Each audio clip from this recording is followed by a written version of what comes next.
बोलिए श्री प्राणनाथ प्यारे की जय।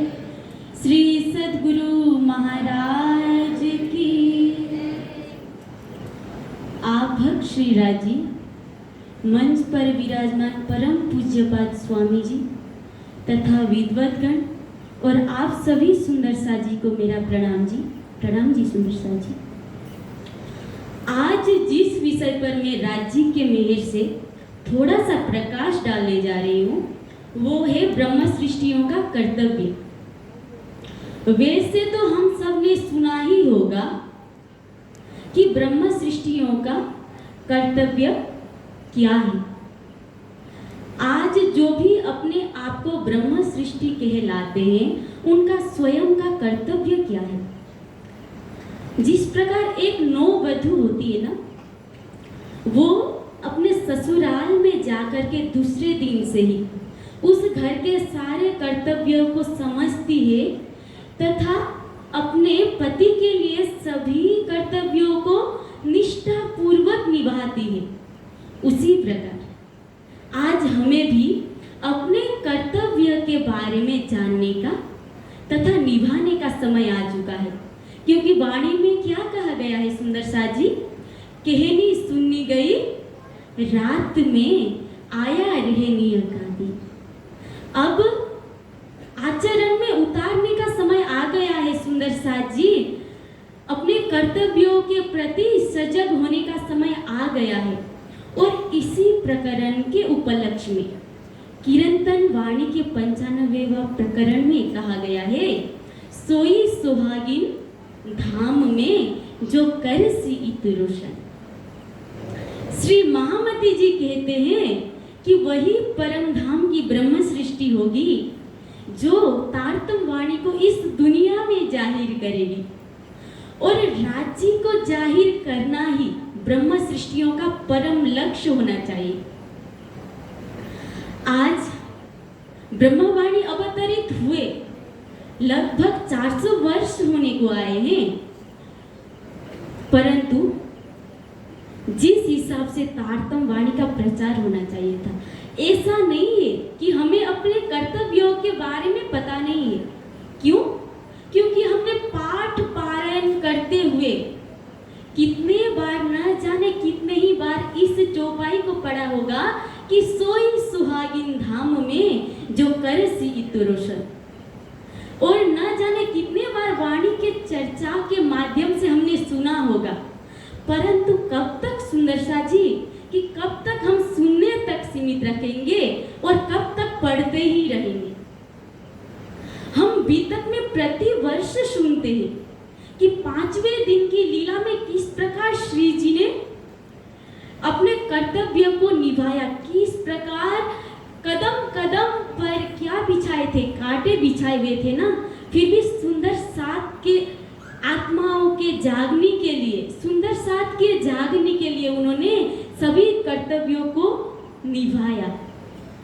और 12 मोमिन को ही देख ले, उनके आगे तो मौत सिर पर मंडरा रही थी सुंदर साजी, फिर भी उन्होंने राज्य को जाहिर करने में कोई कसर नहीं छोड़ा।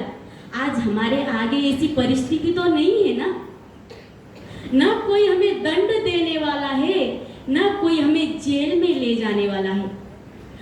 आज देखिए जैसे सीरिया है, पाकिस्तान है, ऐसे देशों में आप हिंदू धर्म की बात वहां पर जाकर के प्रचार करने की सोच भी नहीं सकते।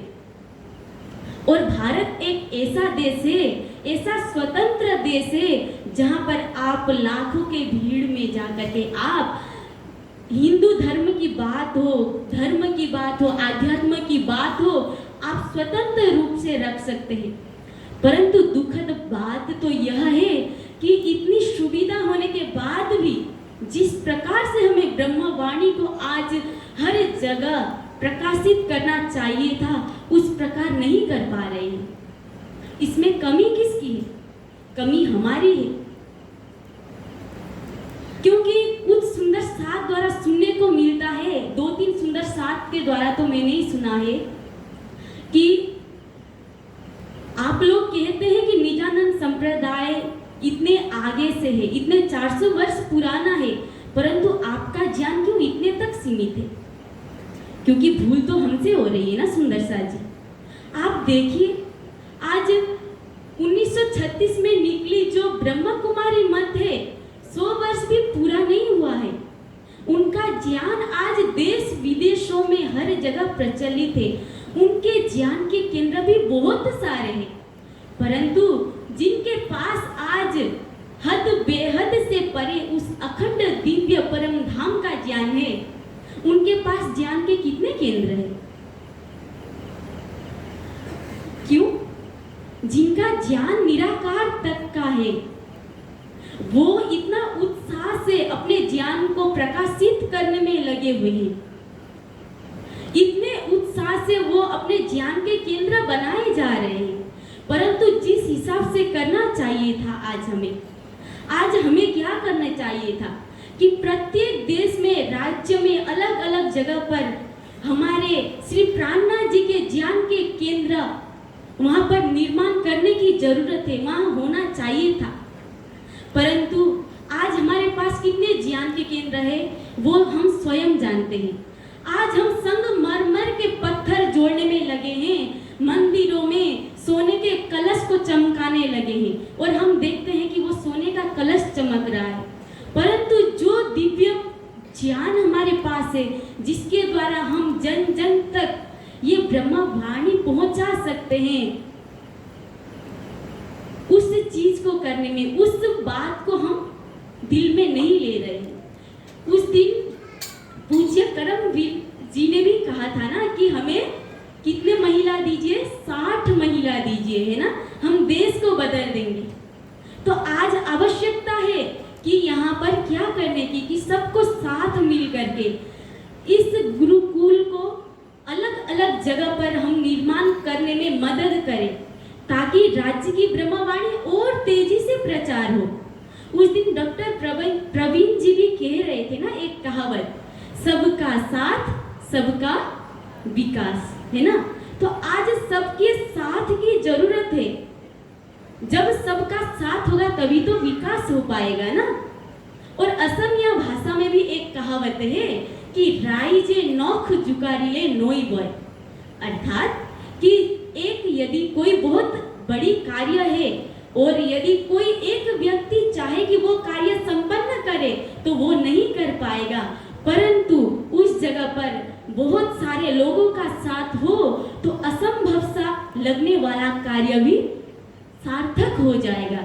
इसीलिए सुंदर सा जी आज आवश्यकता है कि आज हमें इस ज्ञान को जन जन तक पहुंचाए, जन जन तक पहुंचाए। अलग अलग देश विदेशों में अलग अलग जगह पर ज्ञान के केंद्र के निर्माण की जरूरत है, जिसके द्वारा और तेजी से ये प्रचार हो सके।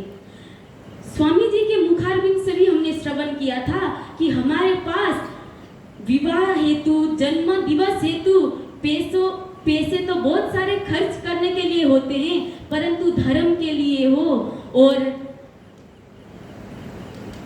धर्म के लिए हो, किसी कार्य के निर्माण हेतु हम क्या करते हैं, हमारे पास तब क्या होता है, उस चीज में हम धन को अर्पित करने में हम संकोच रखते हैं। परंतु आज सबको ये ध्यान रखने की आवश्यकता है कि हमें तन मन और विशेष रूप से धन की सेवा करने की आवश्यकता है, ताकि इस ब्रह्मवाणी को हम और अधिक और तेजी से प्रचार कर सके। और सुंदर सा जी अंतिम में मैं इतना ही कहना चाहूंगी कि अब हमारे स्वयं के हाथ में है कि हम मंदिरों के कलश को ही चमकाना चाहेंगे या फिर इस ब्रह्मवाणी को जन जन तक पहुंचे, उसके लिए गुरुकुलों के निर्माण के लिए हम मदद करना चाहेंगे। ये हमारे स्वयं के हाथ में है। सुंदर सा जी इतना ही कह करके मैं अपने वाणी को विराम देती हूँ। बोलिए श्री प्राणनाथ प्यारे की